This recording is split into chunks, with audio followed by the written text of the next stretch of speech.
ഇത് ലോകത്തിനു മുന്നിൽ അത്ഭുതമായും സാങ്കേതിക വിദ്യയ്ക്കു മുന്നിൽ ചോദ്യചിഹ്നമായും നിലകൊള്ളുന്ന അത്ഭുത ഗോവണി. തൊഴിലാളികളുടെ മധ്യസ്ഥനായ വിശുദ്ധ യൗസേപ്പിതാവിന്റെ തിരുനാളിൽ ഈ ഗോവണിക്ക് വലിയ പ്രാധാന്യമാണ് ഉള്ളത്.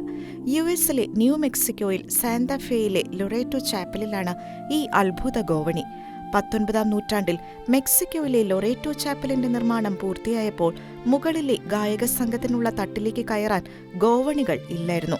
സ്ഥലം പരിമിതമായതിനാൽ ആശാരിമാർ കൈയൊഴിഞ്ഞപ്പോൾ സന്യാസിനികൾ വിശുദ്ധ യൗസേപ്പിതാവിനോട് 9 ദിവസം പ്രാർത്ഥിച്ചു.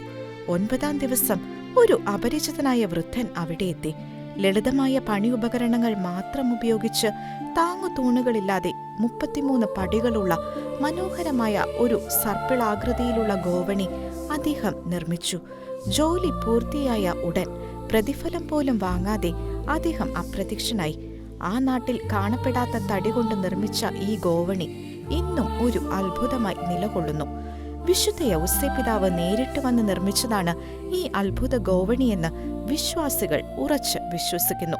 താങ്ങുതൂണുകളുടെ അഭാവം, ആണികളില്ലാത്ത നിർമ്മാണം, മരകഷ്ണങ്ങൾ ഉപയോഗിച്ചുള്ള കൂട്ടിയോജിപ്പിക്കൽ, ആ പ്രദേശത്തെങ്ങും കാണാത്ത ഇന്നും അജ്ഞാതമായ തടിയുടെ ഉറവിടം, യേശുക്രിസ്തുവിന്റെ ഭൂമിയിലെ ജീവിതകാലത്തെ സൂചിപ്പിക്കുന്നു എന്ന് വിശ്വസിക്കപ്പെടുന്ന 33 പടികൾ എന്നിവയാൽ ശാസ്ത്രീയമായി വിശദീകരിക്കാൻ പ്രയാസമുള്ള ഈ നിർമ്മാണം വിശുദ്ധ യൗസേപ്പിതാവ് ആ സന്യാസിനികളുടെ പ്രാർത്ഥനയ്ക്ക് നൽകിയ ഉത്തരമായി പരമ്പരാഗതമായി വിശ്വസിക്കപ്പെടുന്നു.